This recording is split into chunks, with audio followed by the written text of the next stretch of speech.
तख्त बदल दो, ताज बदल दो, बेईमानों का राज बदल दो, देखो जनता आती है, परिवर्तन की आंधी लाती है, जन जन अब हाल बदल दो, मिलकर सत्ता की चाल बदल दो, सिंहासन खाली करो क्योंकि जिंजी आती है। केपी ओली चोर हैं, करप्ट हैं, भ्रष्ट नेताओं के खिलाफ कार्रवाई करो। आज पूरे दिन नेपाल के अंदर प्रदर्शनकारी यही नारे लगा रहे थे और जब उनका मकसद पूरा हो गया, जब ओली देश छोड़कर चले गए, सरकार गिर गई, राष्ट्रपति रामचंद्र ने इस्तीफा दे दिया, संसद भवन खाक हो गया, ऐसे में ये प्रदर्शनकारी जिंजी के युवा आंदोलन की कामयाबी का जश्न मनाते नजर आए। कई ऐसे थे जिनके हाथ में बंदूकें थी, ऐतिहासिक सिंह दरबार से छीनी गई बंदूकें उनके हाथ में थी। अब सवाल यह आ सकता है कि ये दरबार क्या है?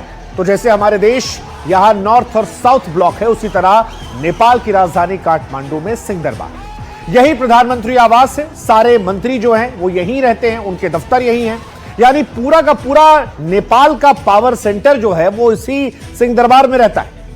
लेकिन युवाओं ने जब क्रांति की मशाल जलाई तो आज कोई नहीं बचा। सिंह दरबार में प्रतिनिधि सभा, राष्ट्रीय सभा भी मौजूद है। क्रांति की चिंगारी जब भड़की तो सभी को सुलगाती चली गई, सत्ता के दामन में आग लगाती चली गई। नेपाल के कई मंत्रियों ने इस्तीफा दिया, जबकि पूर्व प्रधानमंत्रियों की बात करें तो पुष्प कमल दहल प्रचंड के घर भी आग लगा दी गई। इन सारी बातों का मतलब एक ही है कि नेपाल के युवा प्रदर्शन में हिस्सा लेने वाले अब कुछ भी बर्दाश्त करने को तैयार नहीं। एक तरह से उन्होंने ऐलान कर दिया कि नेपाल में अब पुराना सिस्टम नहीं चाहिए, यानी एक पीएम हटे दूसरा आ जाए, ऐसा नहीं चलेगा। और जिस तरीके से संसद से लेकर पीएम आवास को आग लगाई, ओली का इस्तीफा मंजूर करने वाले राष्ट्रपति के भवन को खाक किया, उससे एक बात जो स्पष्ट है वो ये कि नेपाल की जनता अपनी मर्जी का नेता चाहती है।